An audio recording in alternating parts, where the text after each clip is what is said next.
प्रिय विद्यार्थियों, आज हम भारतीय अर्थव्यवस्था के कुछ पहलुओं का अध्ययन करेंगे। वर्तमान में सकल घरेलू उत्पादन की कारक लागत 2004-05 के मूल्यों के अनुसार 57,48,564 करोड़ रुपये है। प्रति व्यक्ति आय 74,920 रुपये है, जो 2011-12 की सकल घरेलू बचत की दर 30.8% है।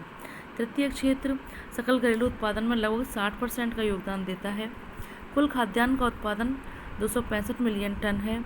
कुल वैश्विक निर्यात में भारतीय व्यापार का हिस्सा 1.8% है।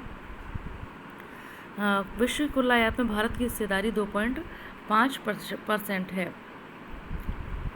इसके अलावा भारत की आबादी का कुल आकार 1.26 बिलियन है। वर्ष 2015 की पहली छमाही के दौरान नई परियोजनाओं में अमेरिका और चीन को पछाड़ते हुए भारत में सभी देशों के बीच सर्वाधिक FDI प्रवाह देखा गया।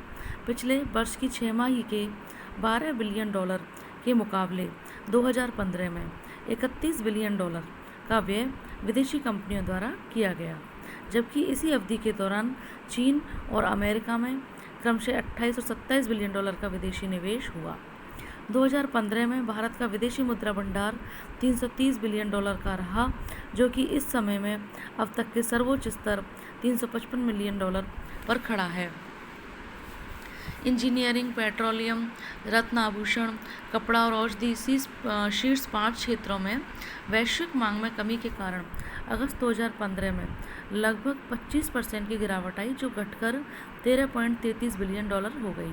2014-15 के दौरान इन 5 कारकों का कुल निर्यात में लगभग 66% योगदान रहा। पिछले वर्ष अगस्त में इन क्षेत्रों के कुल निर्यात 17.79 बिलियन के रहे थे। गरीबी का आकलन।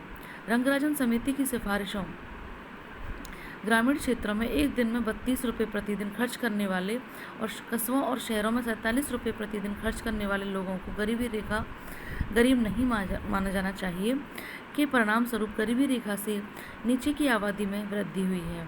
इसमें तेंदुलकर समिति के 270 बिलियन आबादी के मुकाबले यह 2011-12 में 35% की वृद्धि के साथ यह बढ़कर 363 बिलियन हो गया।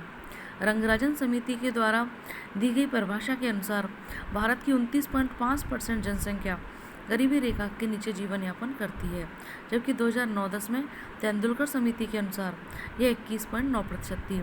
रंगराजन के अनुसार कुल आबादी में BPL समूह की हिस्सेदारी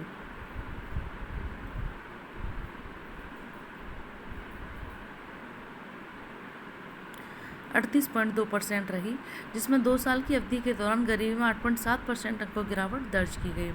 भारतीय अर्थव्यवस्था एक मिश्रित अर्थव्यवस्था है और जिसमें सार्वजनिक और निजी क्षेत्र दोनों का योगदान है। अपनी प्रकृति के कारण वर्तमान में भारत की अर्थव्यवस्था को दुनिया की सबसे विकसित अर्थव्यवस्था के रूप में माना जाता है। कुल सकल घरेलू उत्पादन में कृषि क्षेत्र का हिस्सा घटता जा रहा है, जबकि सेवा क्षेत्र का हिस्सा बढ़ता जा रहा है।